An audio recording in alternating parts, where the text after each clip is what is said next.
I thought I'd get up and talk a little bit about developing content for the web. I think a lot of folks in here have had some experience with doing it, some maybe not.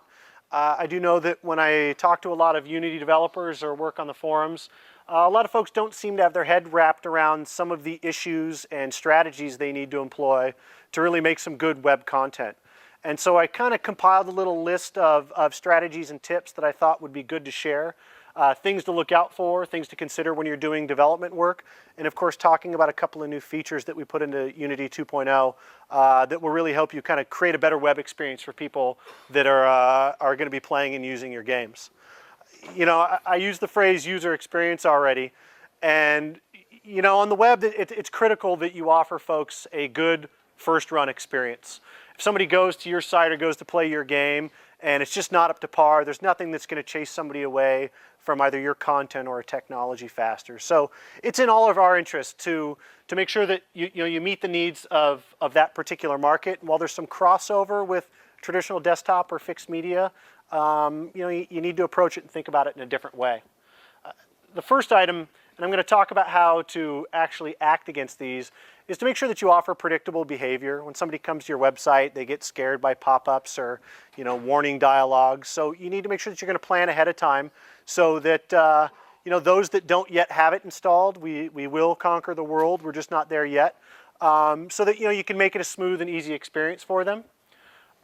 Their experience on the web it's smooth and fast. You don't want to make somebody wait 10 megabytes worth of download just to start playing your game. If you give that to them on a CD or DVD, that's not such a problem, but on the web it's going to be a deal breaker for a lot of folks that want immediate entertainment. And then the last one, of course, is good performance and good aesthetics. And while that might seem obvious, it takes a special twist when you're talking about web content that when you're creating a desktop game, file size and texture size might not be such a concern because you're not worried about download times. So, I mean, all three of these are really key in every area, but I'm going to talk about some specific items that help you plan against those in particular.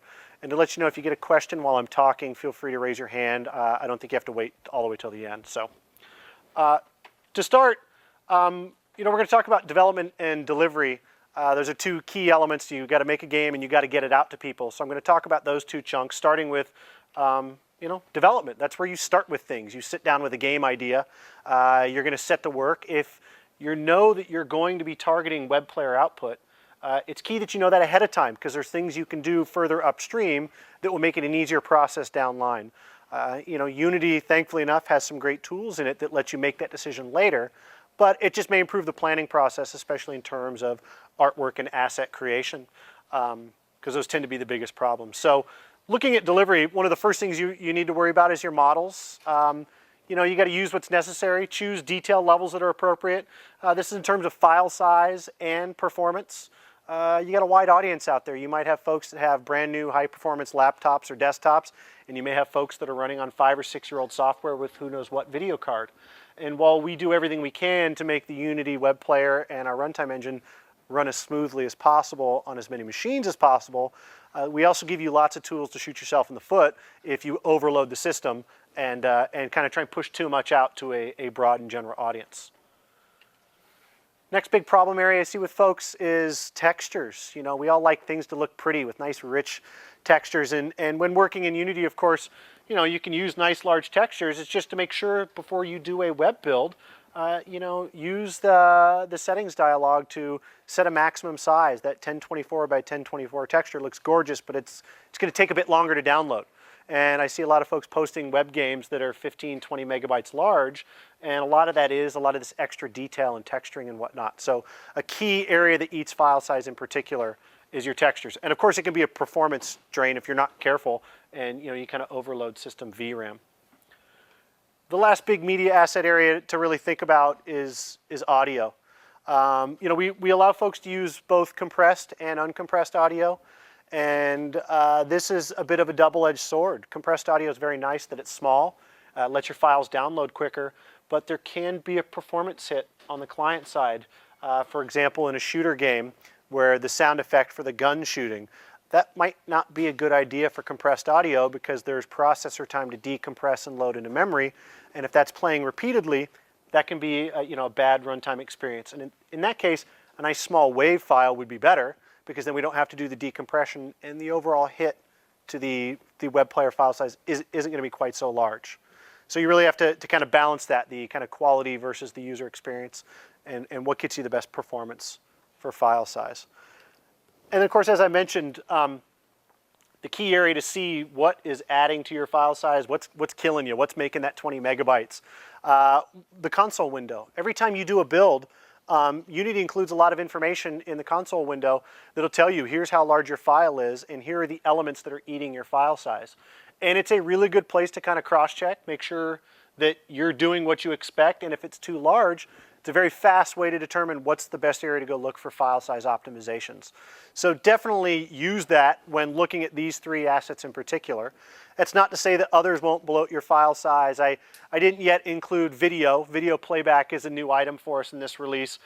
Dumping a long format video into your project folder might not be a good idea versus using the www class to stream it.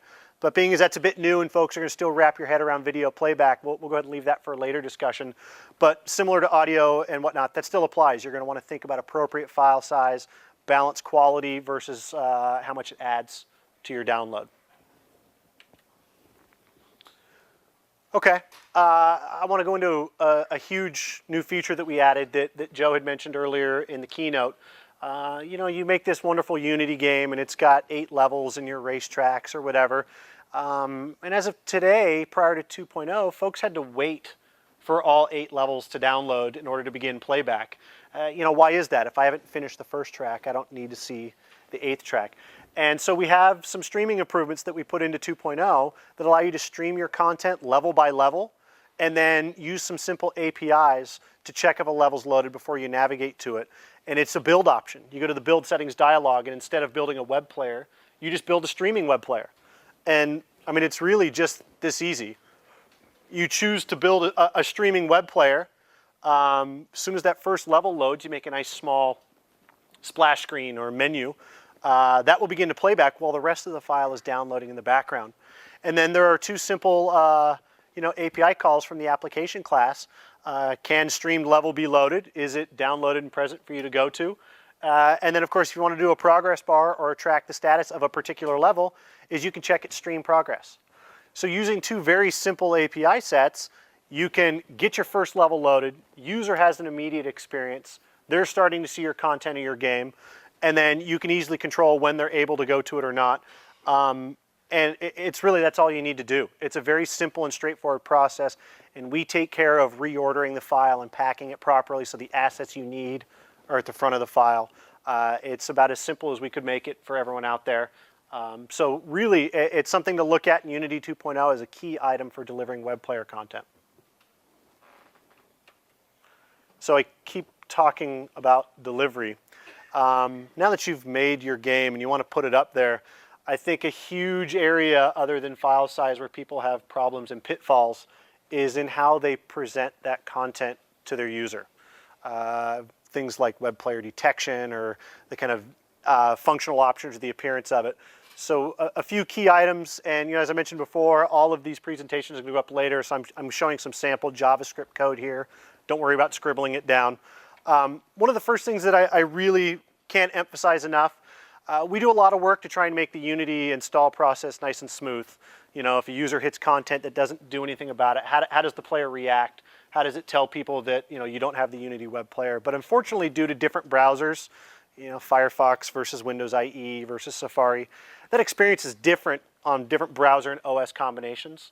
And if you want to offer a consistent and predictable user experience, you need to take control of that part of the process. And a key way to do that is for you to do the web player detection using JavaScript. This being a very simple code snippet that does it taken straight from the default Unity template.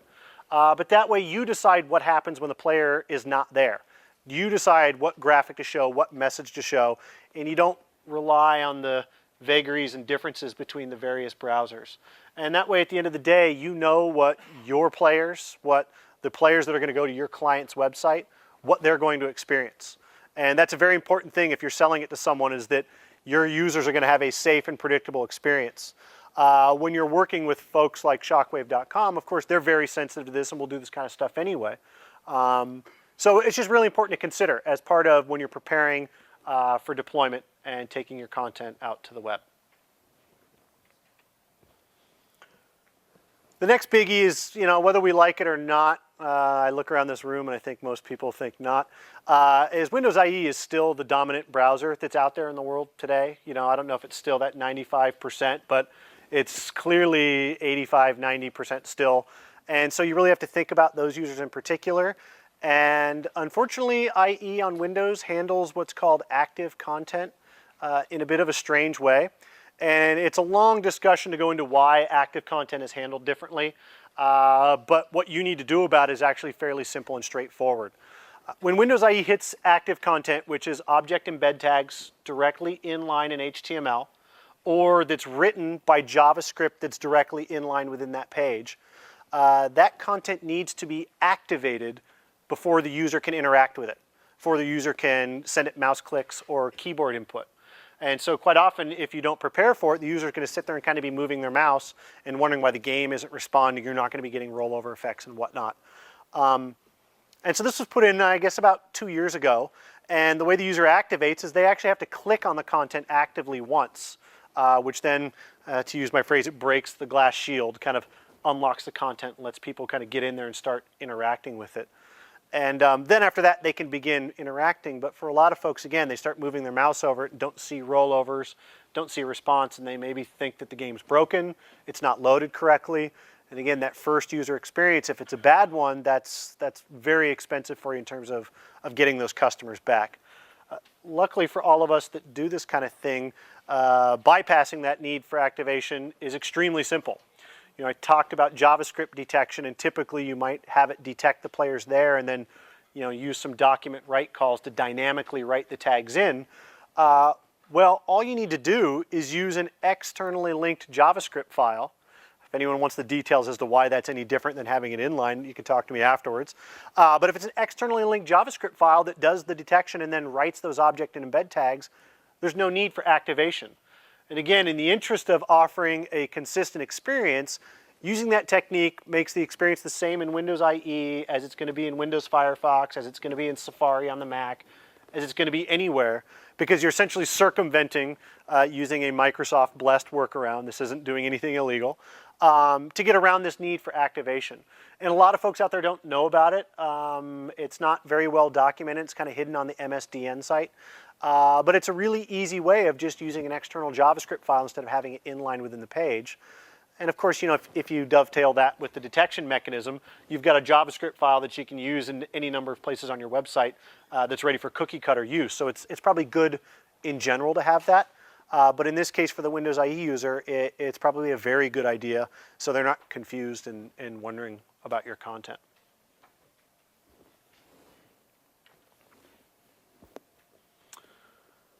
So, the next item is, we're talking about delivery here. The user has the player, the content is starting to load. We try to make the web player, its appearance, its default settings have as much mass appeal as possible, right? We want it to look good on any page and whatnot. But the reality is that might not work in every case. It might not work for particular clients. And so, of course, the web player allows you to customize its appearance and behavior quite a bit. Some of that is pre-existed before 2.0, and then we've added a few new items this release that are really going to be a big help for people in certain circumstances. So just as you want to control that first experience to get them there, when your content starts loading, keep that experience going until they actually load. And you can start by customizing the appearance of the web player. A good deal of this is actually supported in 1.6 with some new elements. The background color that your content shows. I can't tell you how many web games I've seen on a black page with a big white square. It's not necessarily the most aesthetically appealing. If you're going to a potential client, you might want to have it on a black background, or if their site has a green. You control the background color. You can control the outline color, the color of any text if it fails to load your content. And then, of course, you can also control the loader graphics. You see our nice Unity logo on a progress bar. You can customize that. You can put in your own graphic for your own company or for a portal site. And with Unity 2.0, we made it a bit easier to use in that Previously, we only supported 24-bit PNG files, so no alpha channel information. And with this release, we added alpha channel information possibilities. So you can create really slick-looking graphics that work over any particular background color, something that we did ourselves with the new loader image. But it's a great way to make the content look good when it loads. And just to kind of show a bit of a code snippet, you can see that you can set background color, border color, text color, basic color situations. And then you can provide your optional images. If you don't provide this information, defaults will be used. So of course, you don't have to use it. But it can be a big leg up in making your content look that much more professional or ready for a particular client when they see their logo or your game logo when it's loading. We'd love for everyone to go out and go show our logo to the world. But frankly, it's you that's off to sell to a client or to convince somebody to play your game. So take advantage of the opportunity to customize it and make that experience fully yours. So some new items. Other than that 32-bit PNG, we added some other capabilities in whether the user can do some full screen, the context menu, and whether browser communication is there. I know that for folks like shockwave.com or for sites where there's advertising driven, the player using that context menu and going full screen can quite often be a very bad thing. It covers up advertisements, and for folks that are paying for that space, that's not a good thing. So we added some object and embed tag parameters to allow folks to prevent full screen viewing, to hide the context menu. Folks want to use a right mouse click in the web player. You want to do a game where it does that right now, you right click and you get the context menu, it's a no-go. You can turn that off in 2.0 and start using right mouse clicks in your web games. So not only is that a usability item that maybe you want to hide that for the end user, but you give them a new control mechanism that you can start including that you previously couldn't do before. So, and a real quick example of setting some of these is you can see all of these again, they're all object embed tag. You don't need to put this into your game. This is controllable on the HTML side, so you can turn it on and off as you see fit. The default values are all false, so it disables nothing. That means you can go full screen. You can have the context menu. And then, of course, in the case of disable full screen, I don't think it's been mentioned yet, but another 2.0 feature is you can use script to take content full screen. So you can make your own button in a game that says go full screen. If this parameter is set, it's going to block that or user input. So, again, you're really having a lot more options to take control of what the web player loading experience is like. So, any questions on any of that? I think I just kind of ran through that on the quick side. Nope. Okay. I may beat Nicholas with the fastest presentation we're going to see here. My last section is to talk about protecting content. And in this case, I'm looking forward a little bit in that I haven't seen or heard of any problems from Unity developers, but some of my past experience has seen that some of this is an issue. A successful and popular game attracts a lot of attention. That's a good thing, right? You get people playing your game. You get people buying your content, visiting your site. It can be a bad thing because, as we all know, the evil, meanie pirates that are out there that want to, steal your game or your content, well, taking your web content and putting it on their site is unfortunately a really easy thing for them to do. So, we could see there's some good and there's some bad. They might start leeching your content, putting your game on their site, including your pages within a frame on their site. So they get your traffic, but they collect the advertising dollars.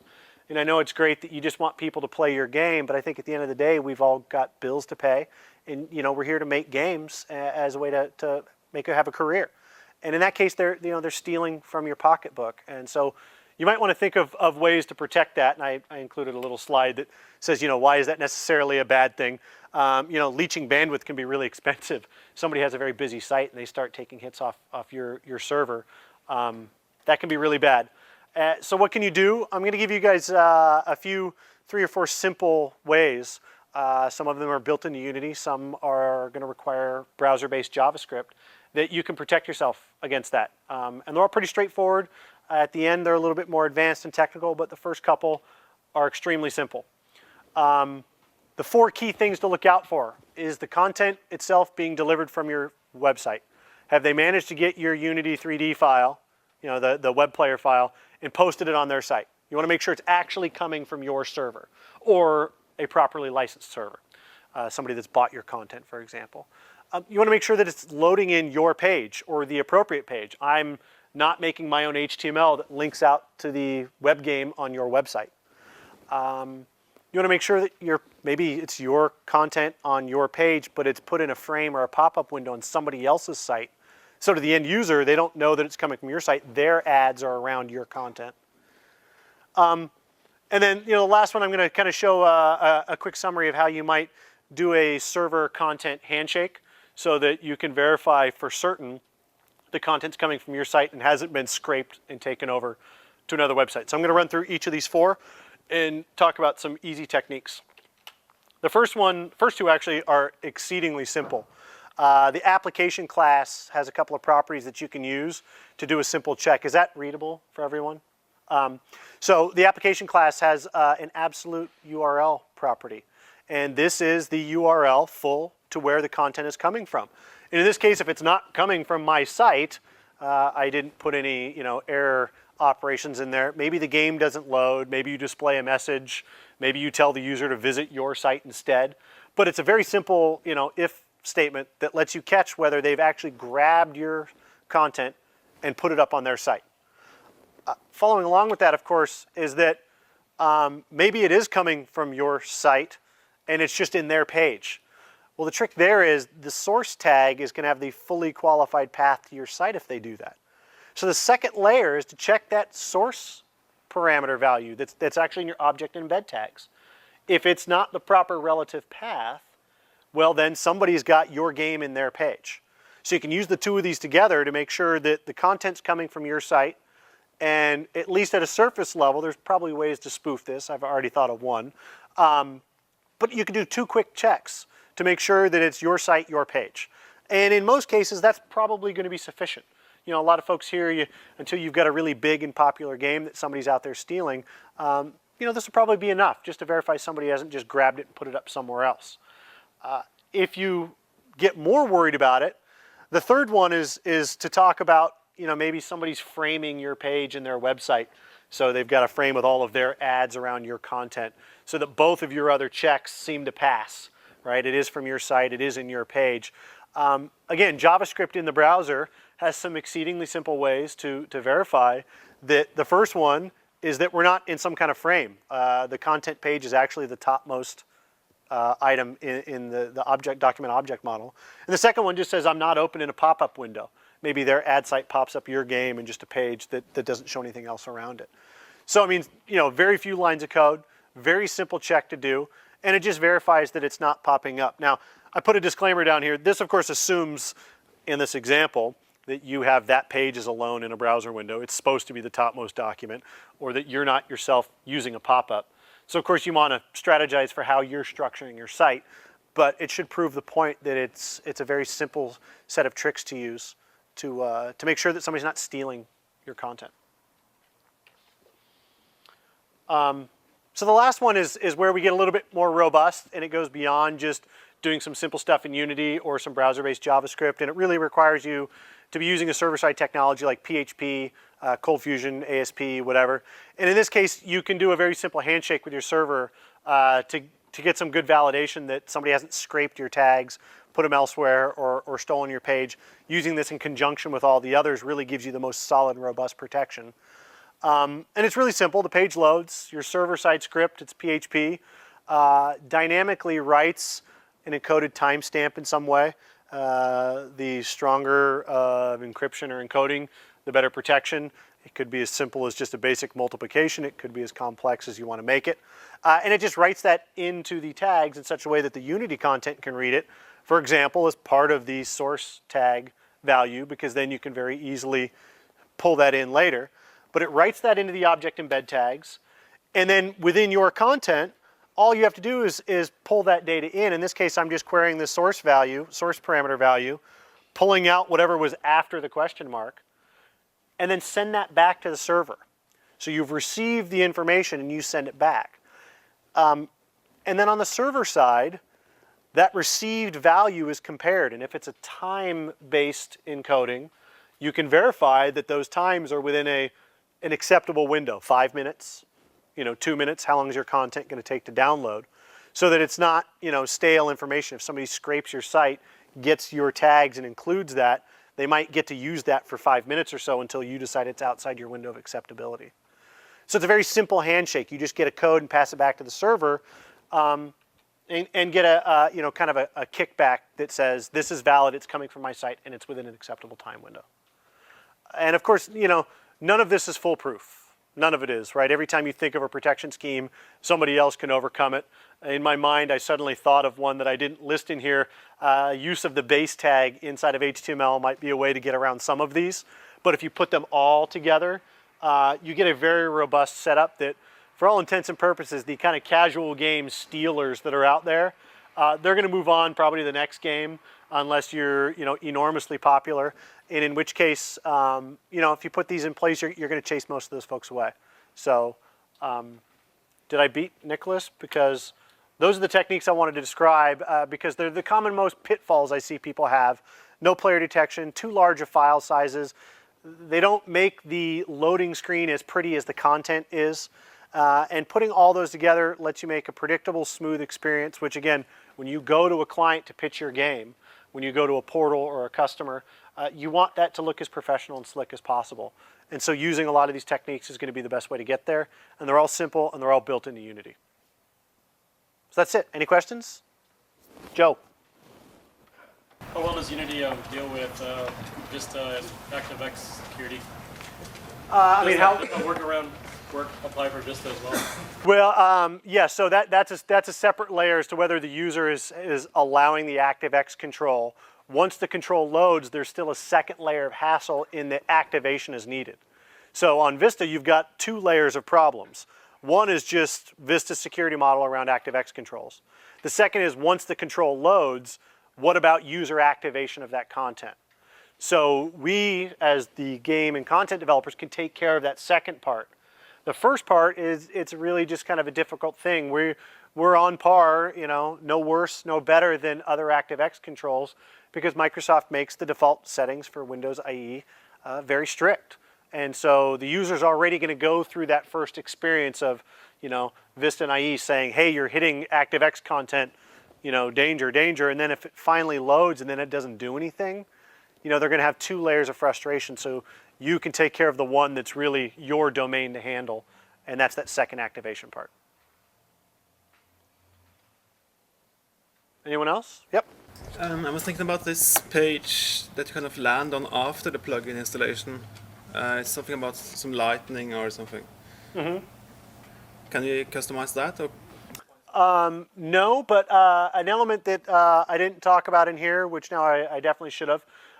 With 2.0, we improved the web player installer process. And if you do a simple web player build using the default template, it actually demonstrates the capability. We no longer require a browser shutdown to install the plugin. So what you can do now, and what the default template does, is if it fails to detect the Unity web player, it shows a button that says, go ahead and click to download and install the player. When they do that, it downloads the installer but leaves the page in place and sets a little JavaScript timeout that polls the plugins array or the ActiveX control, every so often. Meanwhile, your user goes, runs the installer, it installs the ActiveX control of the plugin, and then the page notices that that happened and simply refreshes the content. So the user never sees that anymore. They stay on your page, on your site.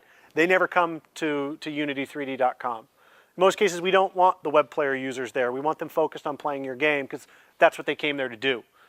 Not come off and, I love our little lightning demo, but that's not the main point of what they're there for.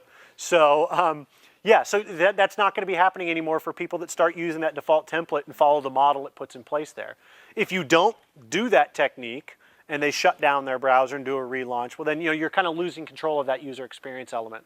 So it's best to kind of follow what the template does because it's pretty clean and straightforward and works really well. It uses some default graphics. When you do that, you'll notice that we made a new Install Now button. That's just a graphic that's on our website. It's got a URL that points to it. So you can swap out your own graphic that matches the style and look of your website, put your own set of instructions that are on there besides the button. But with 2.0, we don't think people are going to be seeing that anymore.